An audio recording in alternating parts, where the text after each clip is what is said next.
Hello hi നമസ്കാരം പുതിയൊരുവിലേക്ക് എല്ലാവർക്കും സ്വാഗതം. ഡേ വൺ ഇൻ മൈ ലൈഫാണ് കേട്ടോ. അപ്പോൾ രാവിലെ എഴുന്നേറ്റ് ഇങ്ങനെ ഒരു പാട്ട് വെക്കുന്ന പതിവാണ്. കാരണം ശിലമോൾക്ക് എന്തെങ്കിലുമൊക്കെ ഡാൻസ് കളിച്ചാലേ അവളൊന്ന് സെറ്റ് ആവുള്ളൂ. പിന്നെ കപ്പ ഉണ്ടായിരുന്നു, പിന്നെ ഞാൻ അതുപോലെ തന്നെ നമ്മുടെ കുഴക്കട്ട ഉണ്ടാക്കിയിട്ടുണ്ടായിരുന്നു. കുഴക്കട്ട എന്ന് പറഞ്ഞാൽ നമ്മളെ ഞാണപ്പത്തൽ എന്നൊക്കെ നാട്ടിൽ പറയും. പിന്നെ പപ്പടം ഉണ്ടാക്കി ഉച്ചക്കത്തേക്ക് വേണ്ടുള്ള കാര്യങ്ങളൊക്കെ റെഡിയാക്കിയിട്ടുണ്ടായിരുന്നു. അമ്മ അച്ചാറും കൂടെ ആക്കിയിട്ട് അമ്മ ചേച്ചീൻ്റെ അടുത്തേക്ക് പോയി.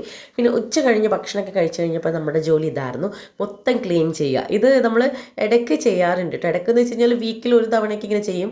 ആ ടൈമൊന്നും ഇല്ലെങ്കിലും വെറുതെയൊക്കെ ഒന്ന് ക്ലീൻ ചെയ്യും. ഇല്ലെങ്കിൽ നമ്മൾ രണ്ട് വീക്ക് അങ്ങനെയൊക്കെ ആയിട്ട് ക്ലീൻ ചെയ്യാറുണ്ട് കേട്ടോ, മോളൊക്കെ ഉള്ളതുകൊണ്ടാണ്. പിന്നെ എപ്പോഴും അടിച്ചു വരും, അല്ലാത്ത വണ്ണാമ്പലും കാര്യങ്ങളൊക്കെ. ഈ വണ്ണാമ്പലൊന്നും പെൺകുട്ടികൾ അടിച്ചു വഴിക്കൂടാ എന്നുള്ളതുകൊണ്ട് അറിഞ്ഞിട്ട് അതൊക്കെ ക്ലീൻ ചെയ്യാറ് കേട്ടോ.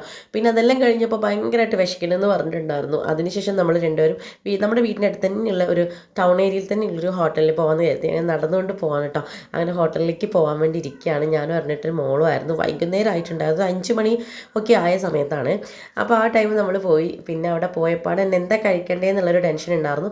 എനിക്ക് അധികം ഈ എന്താ പറയുക, പൊറോട്ട ഒന്നും ഇഷ്ടമില്ലാത്തതുകൊണ്ട് നമ്മൾ ഇടിയപ്പവും പിന്നെ ഒരു ചായയും പിന്നെ അതുപോലെ തന്നെ നല്ല ചിക്കൻ തോരനും ഉണ്ടായിരുന്നു കേട്ടോ. ഇടിയപ്പമൊക്കെ ചൂടോടെയാണ് അവർ വൈകുന്നേരത്തെ ഒരു സമയത്തൊക്കെ ഇടിയപ്പം അങ്ങനെ പുട്ട് ഇതൊക്കെ ഇങ്ങനെ ഈ ചൂടോടുള്ളൊരു തരുന്നുണ്ട്.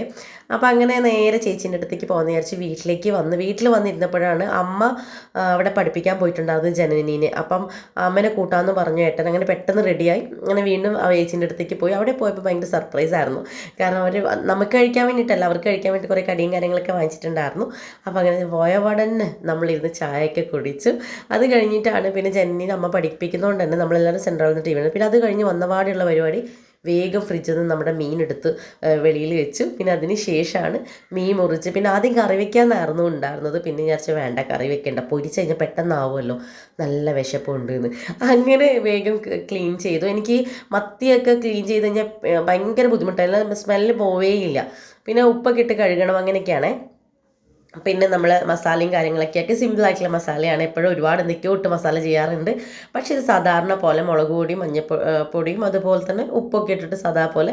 പിന്നെ വേഗം ഞാൻ മുട്ട ബിരിയാണിയും കൂടെ ആക്കി. ഉച്ചക്കത്തെ കുറച്ച് ചോറ് മാത്രമേ ഉള്ളൂ. പിന്നെ ഇന്ന് അറിഞ്ഞിട്ട് ചപ്പാത്തി വാങ്ങാനും മറന്നുപോയിട്ടുണ്ടായിരുന്നു. ഞങ്ങളല്ലെങ്കിൽ ചപ്പാത്തിയാണ് അധികം കഴിക്കാറ്.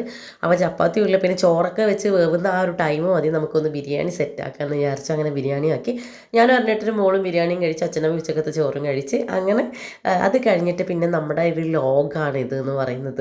ശീലമോളെ കൊണ്ട് കളിയാണ്. എത്ര തട്ടി വിരിച്ചാലും അവൾ അങ്ങോട്ടും ഇങ്ങോട്ടും കളിച്ച് അത് ഇല്ലാണ്ടാക്കും കേട്ടോ. അപ്പോൾ തട്ടി വിരിച്ചതൊക്കെ അങ്ങ് മാറ്റി വെക്കും, ഷീറ്റൊക്കെ അങ്ങ് മാറ്റി കളയും.